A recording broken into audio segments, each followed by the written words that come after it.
உங்கள் நிலையை எண்ணிப் பாருங்கள். உங்களுள் ஞானிகள் எத்தனை பேர்?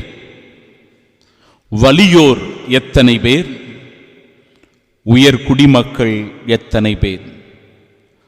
நம் ஆண்டவராகிய இயேசு கிறிஸ்துவின் அன்பும் அருளும் அமைதியும் மகிழ்ச்சியும் உங்கள் அனைவரோடும் இருப்பதாக.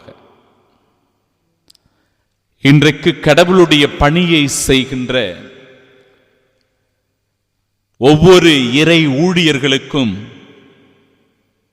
இன்றைய நாடினுடைய இறை வார்த்தை பலவிதமான செய்திகளை கொடுக்கிறது. அவர்களை உறுதிப்படுத்துகிறது, திடப்படுத்துகிறது, அவர்களுக்கு நம்பிக்கை தருகிறது. அவர்கள் தொடர்ந்து இறை வழியில் பயணிக்க ஊக்கத்தையும் உற்சாகத்தையும் கொடுக்கிறது. இன்றைக்கு இறை ஆட்சியை இந்த உலகத்தில் கட்டி எழுப்பவும், ஆண்டவர் இயேசு கிறிஸ்துவினுடைய விண்ணரசு கனவை நனவாக்கவும் இறைப்பணி செய்து கொண்டிருக்கிற திருத்தந்தை முதல் கடைநிலை இறை ஊழியர்கள் வரை அவர்களுடைய வாழ்க்கையில் அவர்கள் சந்திக்கிற சவால்கள், போராட்டங்கள், துன்ப துயரங்கள் எல்லாவற்றையும் ஆண்டவர் எடுத்துச் சொல்லி அவர்களை திடப்படுத்துவதை பார்க்கிறோம். சகோதர சகோதரிகளே, இன்றைய இறை வார்த்தைகள் கிறிஸ்தவ வாழ்விற்கான அழைப்பாக அமைந்திருக்கிறது. முதல் வாசகத்தில் அனைவரும் ஆண்டவரை தேடுங்கள். எல்லோரும் நாம் ஆண்டவரை தேட வேண்டும். பொன், பொருள், பதவி, அதிகாரம், பட்டம், புகழ், இது எல்லாத்தையும் ஒவ்வொரு நாளும் தேடிக்கொண்டிருக்கிறோம். அவற்றின் பின்னால் ஓடிக்கொண்டிருக்கிறோம், உண்மைதான். அவற்றிற்கும் மேலாக அனைவரும் ஆண்டவரை தேடுங்கள் என்கிறது இறைவார்த்தை. நேர்மையை நாடுங்கள். அந்த பதவியை, பட்டத்தை, புகழை, அதிகாரத்தை அடைய எத்தனையோ குறுக்கு வழிகளை நாம் கண்டுபிடித்துக் கொண்டிருக்கிறோம். தவறான பாதையில் பயணித்து பட்டம், பதவியை அடைந்து விடலாம் என்று நினைக்கிறோம். லஞ்சம் கொடுத்து காரியத்தை சாதித்துக் கொள்ளலாம் என்று நினைக்கிறோம். ஆண்டவர் சொல்லுகிறார், நேர்மையை நாடுங்கள், மனத்தாழ்மையை தேடுங்கள். பதவி, அதிகாரம் வந்துடுச்சுன்னா, புகழ் வந்துடுச்சுன்னா, செல்வம் நம்ம கிட்ட இருந்துச்சுன்னா, செருக்கு, ஆணவ போக்கு, அகங்காரம், பிடிவாதம் எல்லாம் வந்து விடுகிறது. ஆண்டவர் சொல்லுகிறார், மனத்தாழ்மையை தேடுங்கள். அப்பொழுது ஆண்டவரின் சினத்தின் நாளில் ஒருவேளை உங்களுக்கு புகலிடம் கிடைக்கும். கிறிஸ்தவ வாழ்விற்கான அழைப்பாக அமைந்திருக்கிற இன்றைய இறைவார்த்தை பகுதியில் நமக்கு பல சவால்கள் உண்டு என்று சொல்லப்படுகிறது. பலவிதமான நெருக்கடிகள் நமக்கு வரும் என்று குறிப்பிடப்படுகிறது. ஒவ்வொரு நாளும் போராட்டம் நிறைந்த நாளாக நமக்கு இருக்கும் என எடுத்துச் சொல்லப்படுகிறது. நற்செய்தியில், என் பொருட்டு மக்கள் உங்களை இகழ்ந்து துன்புறுத்தி உங்களை பற்றி இல்லாதவை பொல்லாதவை எல்லாம் சொல்லும் போது நீங்கள் பேறு பெற்றவர்களே. எப்படி நம்மை பிறர் இகழும் போது, துன்புறுத்தும் போது, நம்மை பற்றி இல்லாதது பொல்லாதது சொல்லும் போது நாம் பேறு பெற்றவர்களாக மாற முடியும்? சகோதரனே, எப்படி நாம் பேறு பெற்றவர்களாக இருக்க முடியும்? நிச்சயமாக அது ஒரு சவால் தானே, அது ஒரு போராட்டம் தானே. இதைத்தான் ஆண்டவர் சொல்லுகிறார், மகிழ்ந்து பேருவகை கொள்ளுங்கள், ஏனெனில் விண்ணுலகில் உங்களுக்கு கிடைக்கும் கைமாறு மிகுதியாகும்.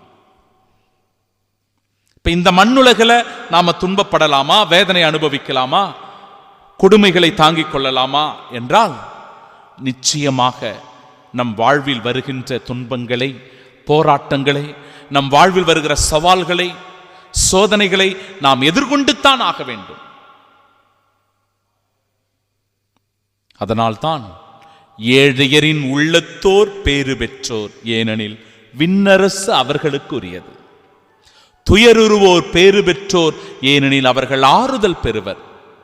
கனிவுடையோர் பேறு பெற்றோர், ஏனெனில் நாட்டை அவர்கள் உரிமை சொத்தாக்கிக் கொள்வர். நீதி நிலைநாட்டும் வேட்கை கொண்டோர் பேறு பெற்றோர், ஏனெனில் அவர்கள் நிறைவு பெறுவர். இரக்கமுடையோர் பேறு பெற்றோர், இரக்கம் பெறுவர். தூய்மையான உள்ளத்தோர் பேறு பெற்றோர், அவர்கள் கடவுளை காண்பர். அமைதியை ஏற்படுத்துவோர் பேறு பெற்றோர், அவர்கள் கடவுளின் மக்கள் என போற்றப்படுவர். நீதியின் பொருட்டு துன்புறுத்தப்படுவோர் பேறு பெற்றோர், ஏனெனில் விண்ணரசு அவர்களுக்கு உரியது. இந்திய திருநாட்டினுடைய மகாத்மா என்று போற்றப்படுகிற காந்தியடிகளாருக்கு மிக மிக அதிகமாக பிடித்த ஒரு பகுதியாக இன்றைய நாளினுடைய இறைவார்த்தை பகுதி அமைந்திருக்கிறது. இந்த இறைவார்த்தையை பார்த்துவிட்டு அவர் நெகிழ்ந்து போனாராம். கிறிஸ்துவ மறையினுடைய மதிப்பீடுகளை அவர் உயர்வாக போற்றி இருக்கிறார். ஏன்? கிறிஸ்துவ மதிப்பீடுகளை தாங்கிதான் அவர் ஏறெடுத்த எல்லா போராட்டங்களிலும் கூட அந்த கிறிஸ்துவினுடைய மதிப்பீடுகளும் விழுமியங்களும் இருந்திருக்கிறது. சகோதர சகோதரிகளே, இறை ஊழியர்களே, கடவுள் நமக்கு சொல்லுகிற இறை செய்தி என்ன? பெருமை பாராட்ட விரும்புகிறவர் ஆண்டவரை குறித்தே பெருமை பாராட்டட்டும் என்று இன்றைய நாளினுடைய 2ஆம் வாசகம் தெளிவுபடுத்துகிறது. நம்முடைய பெருமை என்ன? நான் ஒரு குருவாக இருப்பதனால், நான் ஒரு ஆயராக இருப்பதனால் எனக்கு பெருமையா என்றால் நிச்சயமாக அது ஒரு விதமான பெருமைதான். அது ஒரு விதமான பெருமைதான். ஆனால் அது முழுமையான ஒரு பெருமை நிலை அல்ல. வெறும் நான் ஒரு குருவாக இருப்பதனாலோ இந்த வெண்ணிற ஆடை அணிந்து கொண்டிருப்பதனாலோ மட்டுமே எனக்கு பெருமை என்று சொல்லிவிட முடியாது. கடவுளுடைய வார்த்தையை பாருங்க. உங்களுள் ஞானிகள் எத்தனை பேர், உங்களுள் வலியோர் எத்தனை பேர், உங்களுள் உயர் குடிமக்கள் எத்தனை பேர்.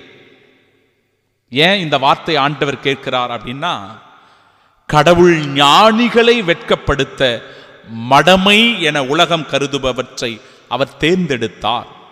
வலியோரை வெட்கப்படுத்த வலுவற்றவை என உலகம் கருதுபவற்றை அவர் தேர்ந்தெடுத்திருக்கிறார்.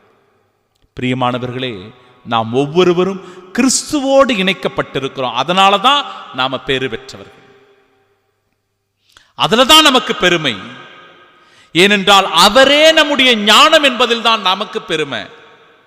அவர்தான் நம்மை மீட்கிறார் என்பதனால் தான் நாம் ஒவ்வொருவரும் புகழும் பெருமையும் அடைகிறோம். அதனால் வாழ்வில் வருகிற துன்பங்களை, போராட்டங்களை, சவால்களை, நெருக்கடிகளை நாம் எப்படி சமாளிப்பது என்றால் கடவுளுடைய அருட்துணையினால, அவரோடு இணைந்திருப்பதின் வழியாகத்தான் நாம் பெற்றுக்கொள்ள முடியும். எனவே துன்பங்களை தாங்கும் மன உறுதி நமக்கு வேண்டும். துன்பங்களை தாங்குகின்ற மன உறுதி, சவால்களை எதிர்கொள்ளுகின்ற துணிவு நமக்கு வேண்டும்.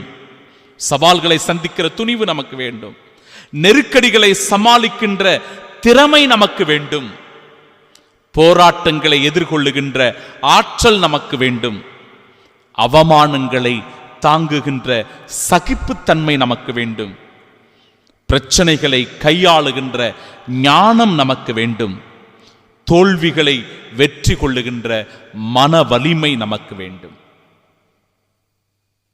இதை 2 கொரிந்தியர் திருமடலில் 4வது அதிகாரம் 8 முதல் 10 வரை உள்ள இறைவார்த்தைகள் நமக்கு தெளிவுபடுத்துகிறது. நாங்கள் எல்லா சூழ்நிலைகளில் துன்புற்றாலும் மனமுடைந்து போவதில்லை, குழப்பமுற்றாலும் நம்பிக்கை இழப்பதில்லை, துன்புறுத்தப்பட்டாலும் கைவிடப்படுவதில்லை, வீழ்த்தப்பட்டாலும் அழிந்து போவதில்லை. இயேசுவின் வாழ்வே எங்கள் உடலில் வெளிப்படுமாறு நாங்கள் எங்கு சென்றாலும் அவருடைய சாவுக்குரிய துன்பங்களை எங்கள் உடலில் நாங்கள் சுமந்து செல்லுகிறோம். Praise the Lord. இயேசுவுக்கே புகழ், இயேசுவுக்கே நன்றி. சகோதரனே, சகோதரியே, இந்த மன வலிமை நமக்கு வேண்டும். தங்கமும் இரும்பும் ரொம்ப க்ளோஸ் ஃப்ரெண்ட்ஸா இருக்கிறாங்க, சிறந்த நண்பர்களாக இருந்தார்களாம். ஒரு நாள் இவங்க 2 பேரையும் அடிச்சு உருக்குகின்ற நாள் வந்தது. இரும்பையும் தங்கத்தையும் உருக்கக்கூடிய நாள் வந்துச்சு. தங்கத்தை இரும்பு சுத்தியலை கொண்டு அடிக்கிறாங்க. ஆனாலும் அந்த தங்கம் எந்த விதமான சத்தமும் போடல. எப்படி அடிச்சாங்களோ அந்த அடிக்கு ஏற்றபடி அது வளைந்து நெளிந்து கொடுத்தது, அமைதியாக இருந்தது. அதே சுத்தியலை கொண்டு இரும்பை அடிக்க ஆரம்பித்தார்கள். இரும்பு அடிக்க அடிக்க சத்தம் அதிகமா வர ஆரம்பிச்சது. டங்கு டங்குன்னு சத்தம் கேட்டுச்சு.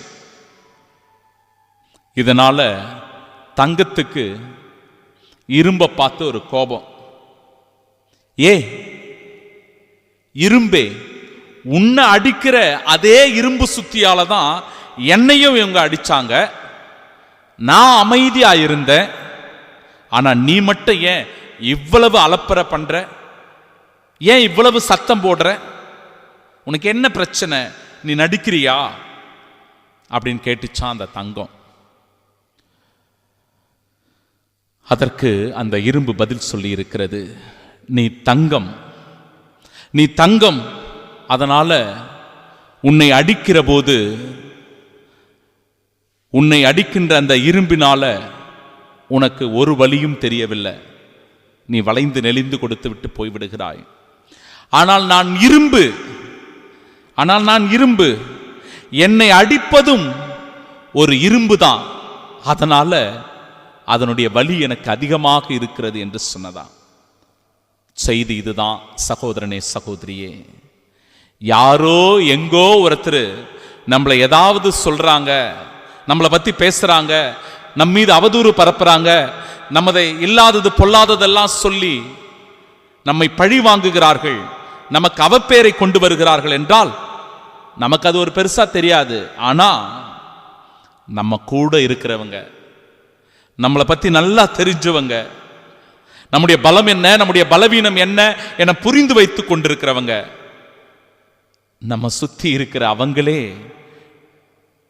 நம்மை இல்லாதது பொல்லாதது சொல்லும் போது, நம்மை அவதூறுபடுத்தும் போது, நமக்கு அவப்பெயரை கொண்டு வரும்போது, நம்மை பழிச்சொல்லுக்கு உள்ளாக்குகிற போது, நம் பெயரை கெடுத்து நம்மை கேலி கிண்டல் செய்யும் போது, சகோதரனே, சகோதரியே, அந்த வலி அதிகமாகத்தான் உணரப்படும்.